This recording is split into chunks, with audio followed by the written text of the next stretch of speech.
Hello girls. तो आज मैं बात करना चाहूँगी सेल्फ अवेयरनेस पे, मतलब लड़कियों के बारे में। लड़कियाँ मतलब आजकल की मैं लड़कियों को देखती हूँ कि बहुत ज़्यादा डिपेंडेंट होती जा रही है बॉयफ्रेंड के ऊपर।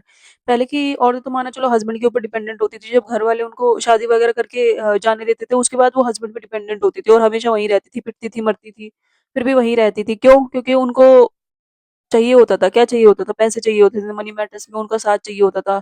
उनके बच्चे जल्दी हो जाते थे, तो उनको पालने के लिए उनको सब कुछ चाहिए होता था। बाहर इतने जो कि आप जानते हो कि जॉब वगैरह की इतनी अपॉर्च्युनिटीज़ नहीं थी। अब तो चलो बहुत सारी जॉब्स वगैरह होती है, बहुत सारा स्कोप है, पर उस टाइम पे कुछ नहीं होता था। उस टाइम पे खेती-बाड़ी होती थी, और खेती भी कौन कर पाता? जिसके पास ज़मीन होगी। ज़मीन जिसके पास नहीं होगी, वो क्या करेगा? वो तो अपने हस्बैंड के ऊपर ही डिपेंडेंट रहेगा ना। और जो कि पैट्रियार्की जो कि आप पहले की आपको पता होगा कि पैट्रियार्की जो आप पहले की देखते आ रहे हो, है ना? ये सारी चीज़ें पहले होती थी, पर अब क्या दिक्कत है लड़कियों को? अब क्या दिक्कत है लड़कियों की, पता नहीं मेरे को।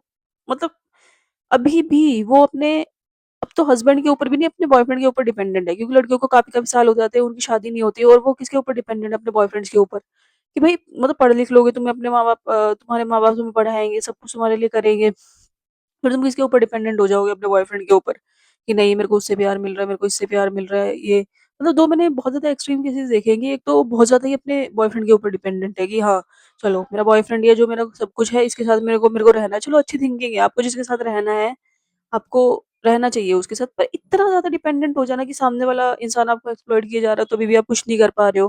तो ये चीज़ इज़ समथिंग डिफरेंट। और कुछ लड़कियाँ ऐसी हैं बहुत ज़्यादा, मतलब कि नहीं, आज एक बॉयफ्रेंड है, कल दूसरा बॉयफ्रेंड है, परसों तीसरा बॉयफ्रेंड है। मतलब एक बहुत ज़्यादा एक्सट्रीम केसेज़ है सोसाइटी में, नॉट इन बिटवीन। मतलब एक ऐसा होता है कि चलो कोई मेरे को मेंटल पीस दे रहा है तो मैं उसके साथ हूँ, है ना? कोई मेरे को साथ दे रहा है हर चीज़ में, मेरी मेरी रिस्पेक्ट कर रहा है, मेरे को अवेयर बना रहा है, मेरे को नई चीज़ें सिखा रहा है, तो चलो आप उसके ऊपर डिपेंडेंट हो। पर जब आपको कोई चीज़ सिखा ही नहीं रहा, वो आपको हर तरीके से एक्सप्लॉइट किया जा रहा है, मनी मैटर्स में एक्सप्लॉइट किया जा रहा है। काफ़ी केसेज़ ऐसे भी हैं कि लड़का नहीं कमाता, लड़कियाँ उसको पैसे दे रही है, तभी भी उसको बाबू सोना करे जा रही है। तो मतलब ये चीज़ बहुत ज़्यादा गलत है आजकल सोसाइटी में।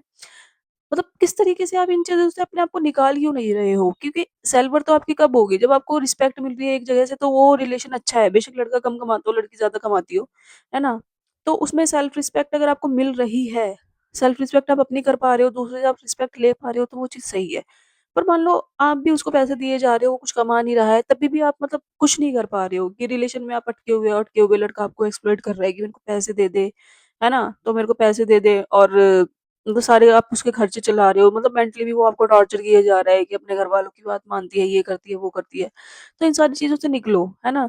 इन सारी चीज़ों से आपको निकलना पड़ेगा, क्योंकि अल्टीमेटली अगर आप कभी किसी बैठ पाते हो ना, किसी मतलब मान लो आप अपनी दादी के पास बैठ पाते हो या अपनी मम्मी के पास बैठ पाते हो, तो कभी उनकी स्टोरी सुना करो। आपको उनकी स्टोरी में अ, एक तरीके से गाइड कर देगी। अगर कोई इंसान ऐसा है तो उसको छोड़ दो, क्यों? क्योंकि उसको पूरी लाइफ का एक्सपीरियंस है। जो भी आप मतलब मान लो, जो फिजिकल अट्रैक्शन होती है वो कुछ दिन के लिए होती है, कुछ महीनों के लिए होती है, उसके बाद जो फिजिकल अट्रैक्शन है वो सारी हट जाती है। मैंने ऐसे-ऐसे लोग भी देखे हैं, जिनकी वाइफ है, शुरू-शुरू में तो अपनी वाइफ की मेरी वाइफ ऐसी है, वैसी है, वैसी है, वैसी है।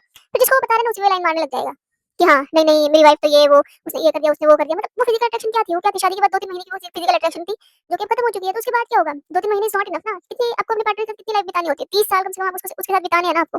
अगर वो 3 महीने में सारी इन्फैचुएशन खत्म हो गई, तो क्या मतलब रिलेशन आपने बनाया? क्या चीज़ आपने की? मतलब वो जितनी भी सारी अट्रैक्शन थी वो खत्म ही हो गई। तो क्या फ़ायदा हुआ उस चीज़ का? कोई फ़ायदा नहीं हुआ।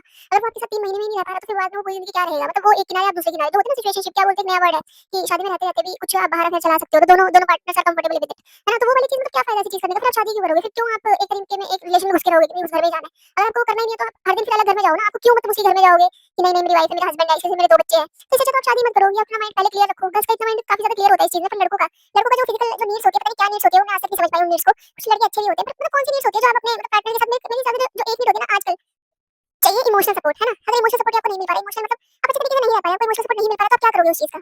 है ना? तो मतलब आज के टाइम पे जो चाहिए वो पीस और इमोशनल सपोर्ट है। अगर आपको इमोशनल सपोर्ट अपने पार्टनर से मिल रहा है, तो आपको बाहर क्यों जाना है? मतलब इमोशनल सपोर्ट के लिए एक पार्टनर और फिजिकल सपोर्ट के लिए मैनी पार्टनर्स। तो इस तरीके से आप नहीं कर सकते ये सारी चीज़ें, है ना?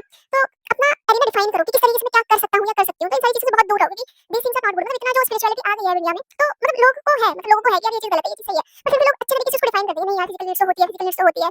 फिजिकल नीड्स को पूरा करने के लिए तो कहीं न कहीं जाना पड़ता है, but it is not good और it is not recommendable also, है ना? अगर आपका एक पार्टनर है, तो आप ऐसा पार्टनर चूज़ करो जिसके साथ आप बहुत ज़्यादा कंफर्टेबल हो। मतलब काफ़ी जो केसेस में ये भी नहीं होता कि यार मेरा पार्टनर अच्छा ही हो। मान लो